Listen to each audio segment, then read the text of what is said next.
all of this information gathering, this symposium, and I want to thank Christine and those involved, Mike, for allowing me to come and speak. The community visits that Mel's going to be going on and others. These are going to help us to help them by good planning, good implementation, and by mapping the change. And then we will be able to say we are making a difference in social inclusion and the reduction of poverty. Thank you.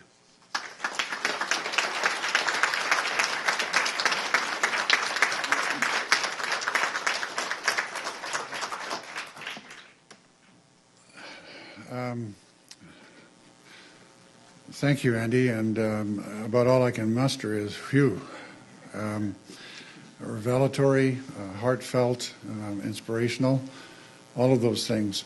You know, when I opened up this morning introducing Eric, I said that it was important to acknowledge the fact that we're gathered today on the traditional territory of the Ton and the Kwalendon people. And I said that it was more than just a nodding courtesy. I think it's profoundly important to remember that for thousands of years, proud and independent and self-sustaining nations lived here. And at the same time, remind ourselves how profound disgrace it is that the crushing burden of poverty falls mainly now on those self-governing peoples. And Andy's just reminded us sharply in stark terms what that burden looks like. I'm going to ask now the panelists to respond or comment or ask questions of Andy, following which we'll have who'll. You mean now comes the hard part? Here comes the hard part. This is like when I asked you to prepare for exams and you were saying, you didn't teach us this. So who's going to speak first? Rick? I'll take a crack at it. That's a pretty hard act to follow. But I do have to say that one of the things you said at the end of it, I think is so important. You repeated it a few times. This is an exciting time to be in the Yukon, and I would actually venture to say that I think just about any time is an exciting time in the Yukon, and I think the reason for that.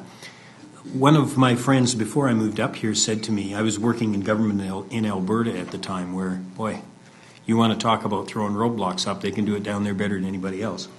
But what he said to me was, you know what? In the Yukon, like, the minister is in the coffee shop in the morning. Like, you can get stuff done here. And I think that's the key. And I've heard the same words from Chief Judge Ruddy when we've talked about some of the wellness court issues and some of the more, I don't want to call them novel, but for certain unique things that we're doing, we can do them here. And if we're not afraid, and we usually aren't, you can do them. So I think that's part of what makes it very, very exciting. I have to say, by the way, that when I was younger, I played in a band, and we used to play at junior high school dances. And seeing all the empty seats at the front of the room while everybody's lined up against the back wall kind of reminds me of that. You know, playing the junior high dance where all the girls are on one side and the boys on the other. And the other thing I wanted to mention that and this is the social inclusion part. This is just almost an aside. The reason that they had to take the stage down up here is me. Oh, right on. Now the silly part about that is that I very rarely, and I speak a lot. I'm involved with 2 national organizations that are all about. People being able to do for themselves with disabilities. I very rarely ever run into a situation where this happens, because everybody has already recognized in most places that it's not just a guy in a wheelchair. There are a lot of people that can't climb up onto a stage. So they all have ramps of some kind or another. So they don't have to take the stage down. They just put the ramp up. And that's part of that social inclusion thing. It's little things like that.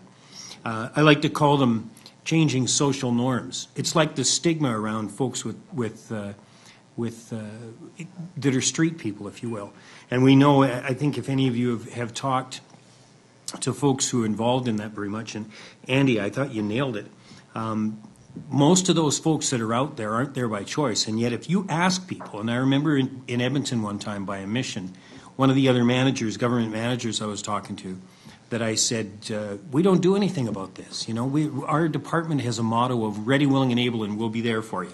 Well, if they're ready, willing, and able, they don't necessarily need us, but these guys do. And he said, well, yeah, but life is all about choices. They make choices. And I said, you got to look at these folks and tell me that you really think that that's a choice they made, to be there standing in line at the soup kitchen.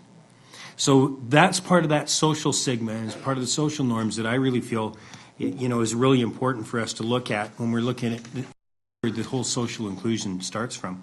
After listening to Senator Segal this morning, I told Stu during the break, I said, unfortunately, I've got a page full of questions, you know, and concerns, because one of my things has always been, how do we break the cycle of dependency / subsistence living? Because once you figure out that you get a check and you're dependent on that check and it's enough to buy you some dope and booze and you can go get some food from the food bank, why bother doing anything more? And in my line of work right now, I see an awful lot of that. But what occurred to me as I was listening was that it's not so important what the problems might be about doing something. I think that one of the things Senator Segal spoke about very early on that's critical, and having worked in government and working in the NGO sector and working on the national level, we really are in a rut. We really are running back and forth in that rut that you were talking about, Senator. And it's anybody who knows me knows that my thing is, if we have to force ourselves, if we have to change for the sake of change, if we have to do something completely off the wall to break out of that rut, then let's go try it. Because you know what? And this is what I think about everything that we're going to talk about today and that's going to be seen today. Whatever we do, the worst that's going to happen is we're going to learn something from it. That's the worst that's going to happen. So trying to do something, like really challenge ourselves and say, you know what, we've got to take a different address. So when I hear you talking, Senator, about, you know, raising that income level, and I'm thinking, you know who will really benefit from everybody getting the same wage is our liquor store. They'll do really well.